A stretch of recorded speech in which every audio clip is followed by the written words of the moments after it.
Dreamscape presents My Misspent Youth by Meghan Daum, narrated by Exie Sands. Foreword. This book has a theme.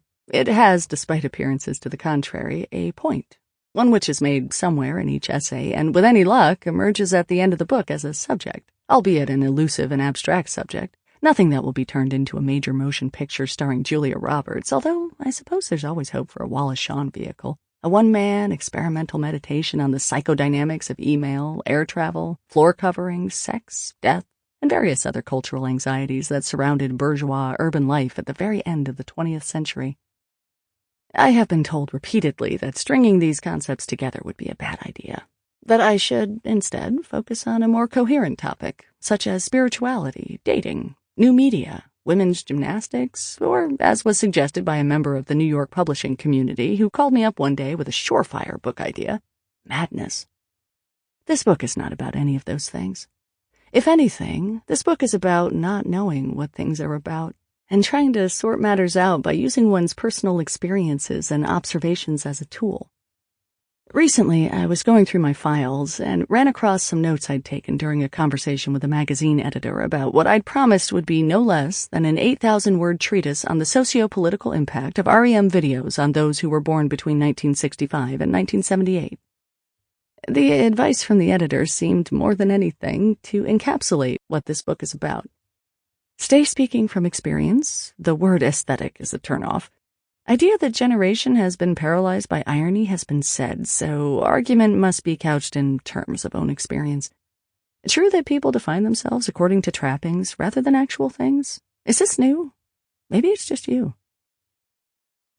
The reason I never managed to complete an 8,000-word treatise on the socio-political impact of REM videos on those who were born between 1965 and 1978 was that I could not get through one paragraph without using aesthetic at least 5 times.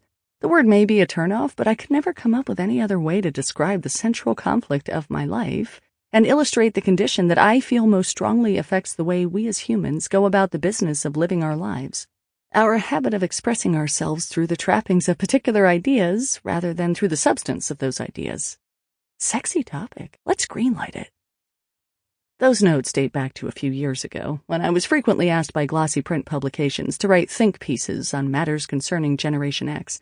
Why Generation X is afraid of sex. Why Generation X doesn't go to Broadway plays.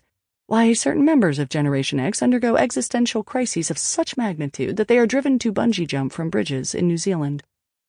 These requests come up less frequently these days, either because I proved myself incapable of succinctly tackling the subject, or, more likely, because Generation X has aged beyond the target audience for Nike and Coke, and there are fewer occasions around which to rap over generalizing articles filled with phrases like more and more, and we're living in a time of... Just to clarify things, the REM idea had to do with a particular ambiance in the pop culture that, in the early to mid-1990s, was supposed to convey realness. I called it the REM aesthetic.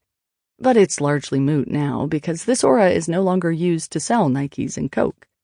Judging from the commercials during the last Super Bowl, the next generation is clearly operating under a new aesthetic, and I'll leave it to the next overreaching young writer to unpack the semiotics of Britney Spears or NSYNC, which I can only pray are dated by the time anyone reads this.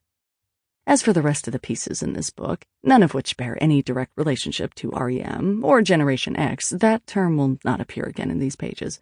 They are all about the way intense life experiences take on the qualities of scenes from movies.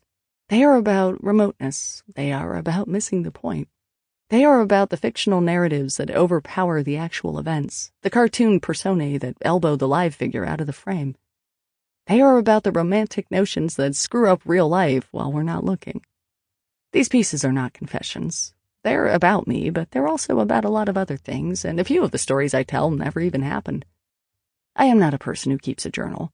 Instead, I'm inclined to catalog my experiences and turn them over in my head until some kind of theme emerges, and I feel I can link the personal banalities to something larger and worth telling. This may be the reason I often have difficulty remembering events as they actually happened.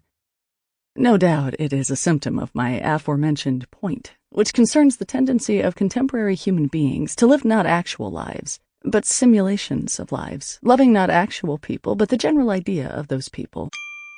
Sample complete. Ready to continue?